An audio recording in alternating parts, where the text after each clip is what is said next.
Hello, I'd like to talk about stabbings and knife crime once again. Now, before I start, I'd like to say that I'm not here to promote knife crime or stabbings or give any bad people ideas. I just want to show that it's more than just knives that can be used to stab people, because whenever we're talking about stabbings, they always talk about knives.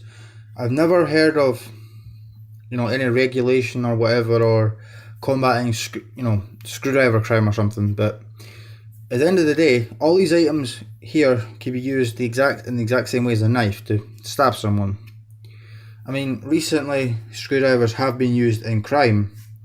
That case in London where a couple guys tried to burgle an old man's home, and one of them was armed with a screwdriver, and thankfully the man managed to defend himself and he actually killed the burglar, but that's not the point of this video. But one of the burglars was armed with a screwdriver. So screwdrivers, which is a very common household tool that almost every single one of us have, these have been used in crime now. Well, we're going to ban screwdrivers. Also, scissors. Scissors is essentially just two knives pinned together. Really, that's all it is. A woodworking chisel, especially a thin one, this will do the exact same job with enough force. A drill bit. That seems kind of silly, I know, but it's still a somewhat pointy piece of metal. All you need to do is attach a handle similar to this one onto it, and you've got an improvised stabbing weapon. I mean, there's so many things you could use to stab a person. But moving on, a center punch, even just a piece of metal like this brass rod, there's no reason this could not be used as an improvised stabbing weapon, especially once again if you put a handle on it and you sharpen it to a point. Even a metalworking file. Again, a thinner one would be best suited, but there's no reason you couldn't use a thicker one with enough force. And again, you could just use another file to put, a point onto it or take it to a grinder. Any piece of metal can be shaped into a knife or stabbing weapon. There is a few other things you could use. This is by no means a full list of things you could use. I mean, you could use a dart. I don't have any darts to hand. You could use a nail, a screw, a needle, and I'm sure this will sound absolutely ridiculous, but even a rock. Have a rock? Well, think about it. This is a piece of flint. Hundreds of thousands of years ago, cavemen were making these into spearheads and arrowheads. Now, is the gangs on the streets of London going to go to the beach, pick one of these up and wrap them into a spear?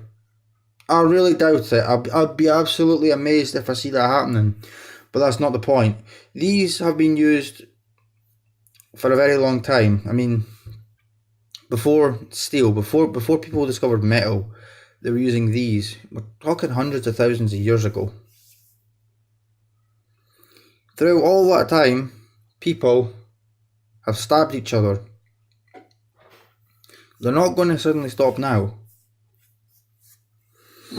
All these items here, less so the rock, but all these items here can be used as a stabbing weapon. And if you notice, not a single one of these is a knife. Not one. And supposing you did ban or regulate knives even more, so the average person couldn't buy them without a license or something, or they require a reason to own them, it isn't difficult to make a knife. This is just made of a saw blade that I ground down. Any piece of steel, and I mean any piece of steel, can be made into a knife. Any piece of steel.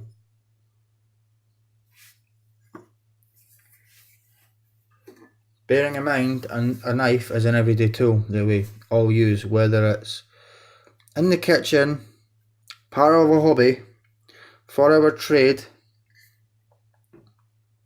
or just everyday day-to-day use for opening packages. each and every single one of us uses some kind of knife.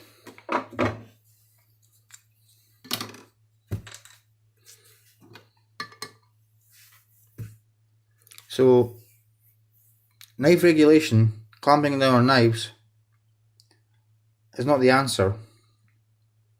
Finding the root cause and tackling why these people want to stab each other is far, far, far more important than focus on the tool itself.